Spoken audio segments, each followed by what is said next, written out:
Hey, the Human Floyd here with part 3 of the Role-Playing Beginner's Guide to the Elder Scrolls Online.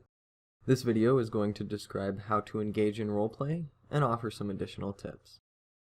We're playing my new character, Sendrin Dralno. He's a level 10 Dunmer Templar, but more importantly, he's a relatively young House Induril merchant seeking to prove himself. Sendrin is going to meet another roleplay character today, and I'm going to be controlling his actions and words, like a writer controls the characters in a book or story. I leveled Sendrin up a little so I could get him some decent looking gear. Items that are purely aesthetical, that is, they look good but don't necessarily offer the stats you want, are called roleplay gear. For example, on my main character, I have this set for leveling, and this gear set for roleplaying. In a future video, I'll give you some tips on finding other roleplayers, but for now we're going to focus on the act of roleplay itself. My friend and I have met up in Seni to introduce our characters. Sendrin was passing through the village to see if he could sell some goods and rest after many long days of trekking across the Ashlands. Unfortunately, he was unaware that the volcano's recent eruption destroyed the village. I always like to have a reason for being wherever I am in character. It just makes my story feel a little more real. The orange text you see is group chat. Only Hundulfer and I can see it. These are not the words of our characters, but as us as human beings playing a game. Talking like this is called out of character, or OOC. Roleplayers communicate OOC to organize their roleplay and share information.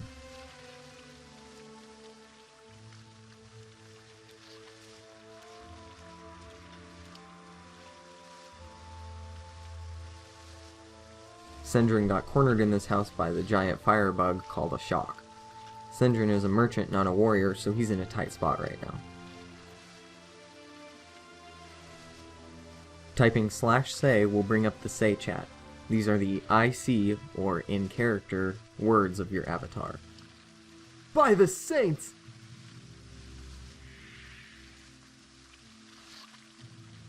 Get back! Typing /E will bring up emote chat. Whatever you write after /E will be in a lovely light purple color, showing your character's name at the beginning of it. This is how you describe your character's actions. Take all the time you need to think about your emotes and dialogue. Roleplayers are usually very patient with each other.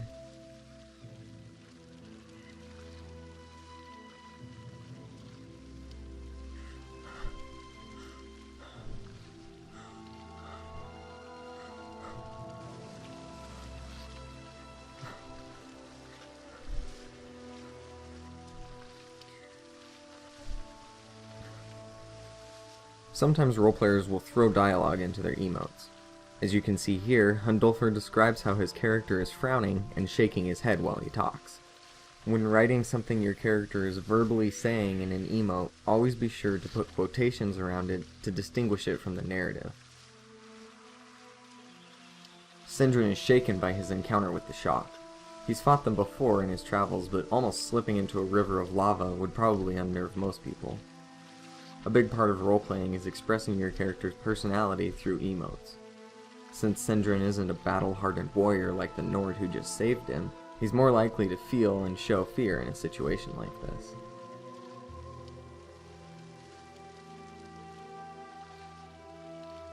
The Nord chastises Sendrin for getting too close to the firebug. Nords and Dunmer typically don't get along. For hundreds of years the Nords have raided Morrowind. Only in the last 10 years have the two races been allies. There's still mistrust, and a lot of bitterness. Sendrin is 52, old enough to remember the time before the Ebonheart Pact quite well. But Hundulfer did just save his life.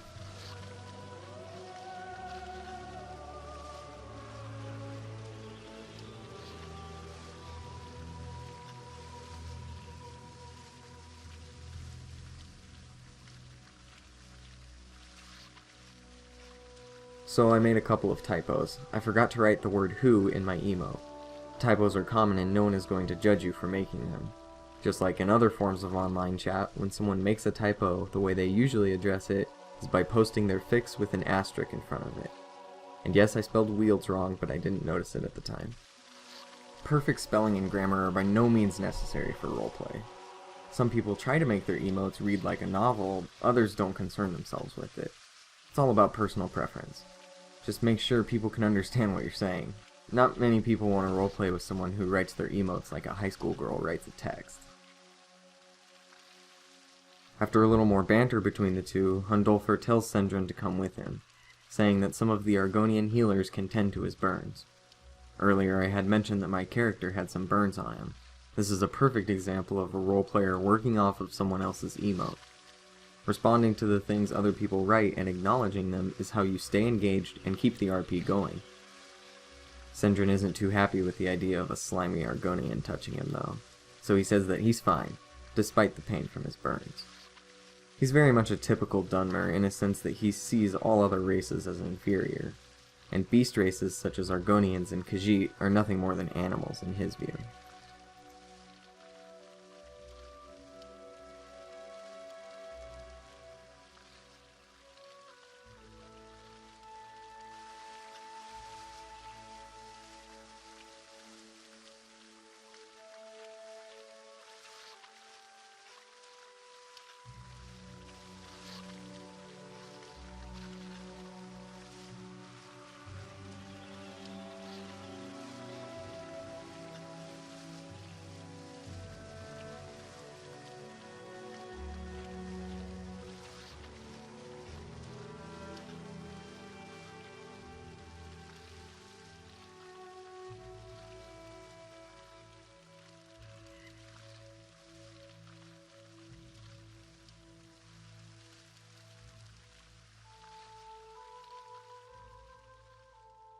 Hundolfer suggests that he can offer protection for Sendrin if he can get some gold out of it. But Sendrin is cheap and crafty. I decided that he has no intentions of paying the Nord, but will try to get as much help from him as he can. I always have my character's private thoughts in mind. A real person doesn't share everything they're thinking, and neither will a realistic roleplay character. Sendrin tells Hundolfer that he needs his wagon. You can't actually get a wagon in-game, so we'll have to use our imaginations. 90% of roleplaying is using your imagination. For example, these shocks are what, level 7? Hundolfer is 40 levels above them, and they pose absolutely no threat to him. But that's no fun for roleplay, and it's not realistic, no matter how battle-hardened he might be. A giant bug that spits fire is a problem for anyone. Playing up the danger and pretending that your character's situation is more dire than it is are good ways to make your roleplay more dramatic, and thus more entertaining.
I had no idea that there was a wagon up here, but it worked out perfectly.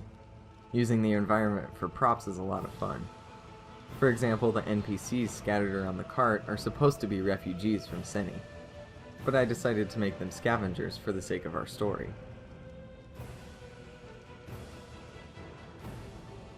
Here you can see I did something a little different with my emote.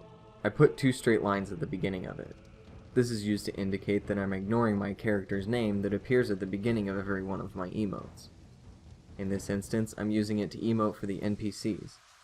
I write that the scavengers flee at the sight of the armed Nord. It's perfectly acceptable to emote for NPCs, using them as background or secondary characters. The NPCs haven't actually gone anywhere, as you can see, but Hundolfr and I are pretending that they ran off. Altering your environment beyond what you can see visually is another way to add flavor to your roleplay. A video game is more or less a stagnant world, unchanging for the most part. But with a little creativity and suspension of disbelief, it can be anything you want it to be.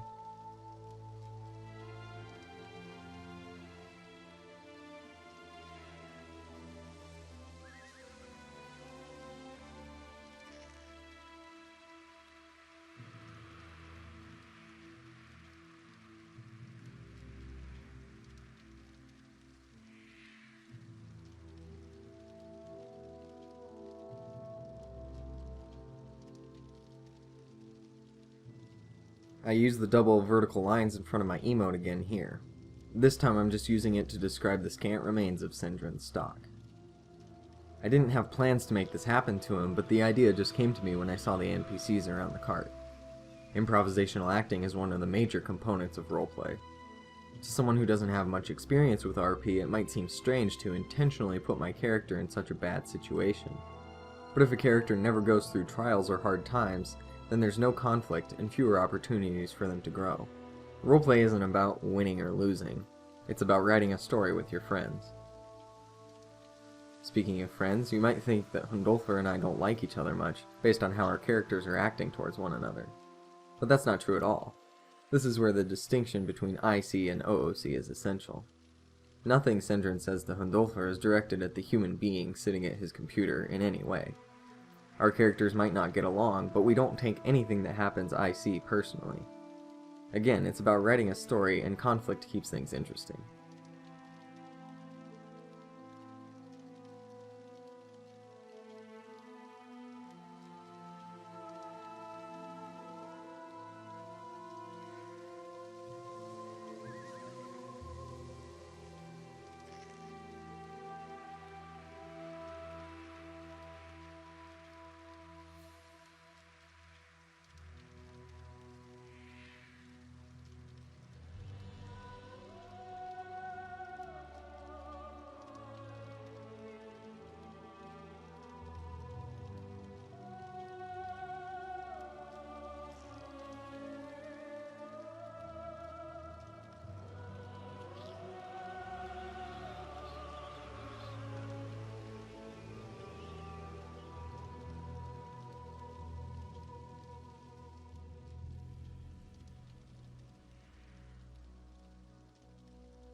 Hundolfr is now out of range of my /say and emotes. /y or /yell, however, can be seen by characters much farther away.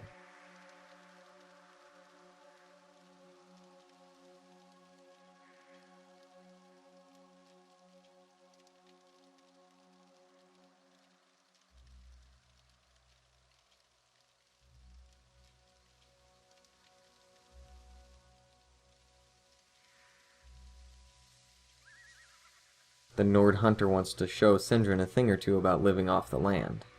Later, discussing at OOC, Hundolfr's player told me that his character was curious to see if he could teach a city elf how to chop wood and skin pelts. But Sindrin has zero interest in that, especially now that he has to get back to his city and find a way to make up for his losses. So he admits it. He has no gold to give to the helpful stranger.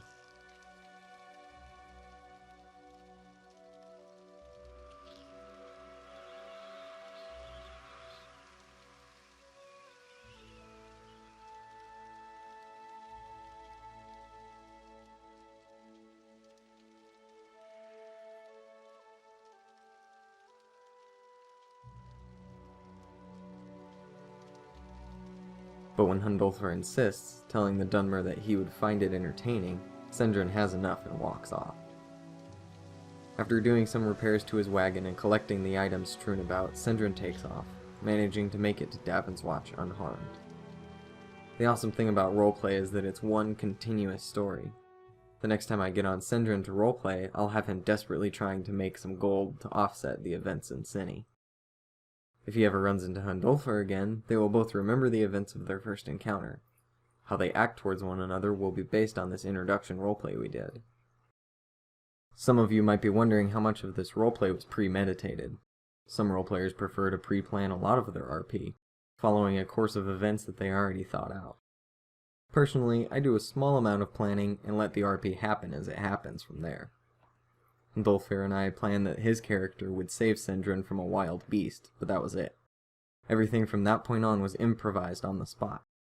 Again, you can make as many or as few OOC plans as you want. I'd also like to direct you to this thread on TESO RP that I started. It's a list of the many phrases and sayings heard throughout Tamriel. You may find it helpful to read up on some of the sayings for your chosen race. It can make your character seem more like they belong in Tamriel. This is a community project, so if you come across a saying that isn't on the list, let us know by posting it in the thread. There's a link in the description below. One last thing I'd like to point out. Roleplayers often use brackets, such as these, to indicate when they are speaking out of character.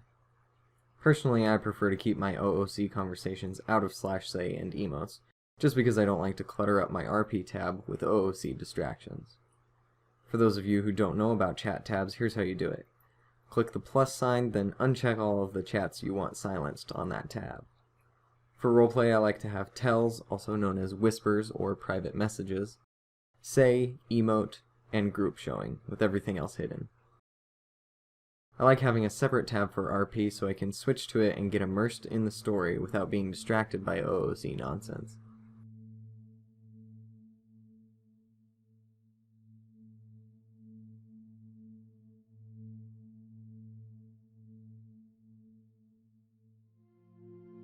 So that's roleplay. If you've watched the videos up until now, then you pretty much know what to do. I'm making these because I want to help people get into roleplay, and hopefully they're helpful to those of you who are just starting. But I've said it before and I'll say it again, the best way to learn how to roleplay is to go out and do it. In the next video, we'll take a closer look at some RP etiquette and show some examples of things you can do to really piss off other roleplayers. Things you should probably avoid doing. I've been the Human Floyd. Thank you so much for watching and I'll see you next time. Peace.